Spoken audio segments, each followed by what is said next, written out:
Iran আসছেন রাশিয়ার president Vladimir Putin, যাকে ঘিরে যুক্তরাষ্ট্রসহ পশ্চিমাদের মধ্যে চলছে জল্পনা কল্পনা। আঞ্চলিক সহযোগিতা বৃদ্ধিতে তেহরানের সাথে রয়েছে মস্কোর কৌশলগত চুক্তি। যুক্তরাষ্ট্রের সাথে ইরানের পারমাণবিক ইস্যুতে পরোক্ষ আলোচনা শুরু হলে ইরানের পররাষ্ট্রমন্ত্রী আব্বাস আরাকচি মস্কো সফরে যান, যাকে নিয়ে সে সময় ব্যাপক উত্তেজনা ছড়ায় হোয়াইট হাউসে। এবারের পুতিনের সফর কি বার্তা দিচ্ছে পশ্চিমাদের?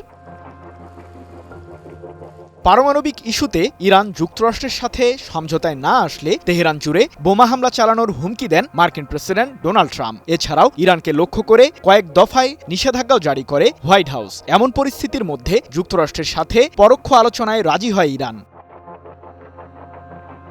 আলোচনার মাঝেই এপ্রিলে মস্কো সফরে যান আরাকচি। এ সময় তিনি রুশ প্রেসিডেন্ট পুতিন ও দেশটির পররাষ্ট্রমন্ত্রী সের্গেই ল্যাভরভের সাথে বৈঠক করেন। ২০১৫ সালের পরমাণু চুক্তি নিয়ে আলোচনা করেন তিন নেতা। ইরানকে পারমাণবিক ইস্যুতে নতুন চুক্তি প্রসঙ্গে সব ধরনের সহযোগিতা করার আশ্বাসও দেন পুতিন ও ল্যাভরভ। এর আগে চলতি বছরের শুরুতেই ইরানের প্রেসিডেন্ট মাসুদ পেজেশকিয়ান রাশিয়া সফরে যান। এ সময় তিনি রুশ প্রেসিডেন্ট পুতিনের সাথে করেন বিভিন্ন কৌশলগত চুক্তি। আগামী ২০ বছর যাবৎ শিক্ষা ও প্রযুক্তি খাতে উন্নয়নের পাশাপাশি পারমাণবিক খাতেও তেহরানকে সহযোগিতা করবে মস্কো। আর এই চুক্তি দেখেই চিন্তার ভাঁজ পড়ে ইসরায়েলের প্রধানমন্ত্রী বেনিয়ামিন নেতানিয়াহু ও মার্কিন প্রেসিডেন্ট ট্রাম্পের কপালে।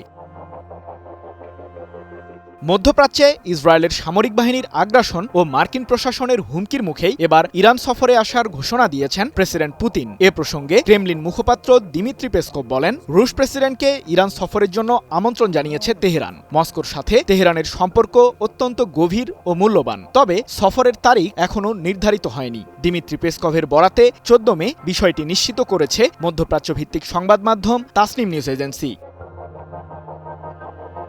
টানা সপ্তমবারের মতো বেস্ট টিস্যু পেপার ব্র্যান্ড হিসেবে স্বীকৃতি পেয়েছে বসুন্ধরা টিস্যু। সম্প্রতি আঞ্চলিক ও আন্তর্জাতিক ইস্যুতে রাশিয়া ও ইরানের মাঝে ঘনিষ্ঠ সমন্বয় অব্যাহত রাখার প্রতি জোর দেন রুশ পররাষ্ট্রমন্ত্রী সের্গেই ল্যাভরভ। দুই দেশের মধ্যে বাণিজ্য বিনিময় বৃদ্ধি এবং যৌথ অবকাঠামোগত প্রকল্প বাস্তবায়নের দিকেও জোর দেন তিনি।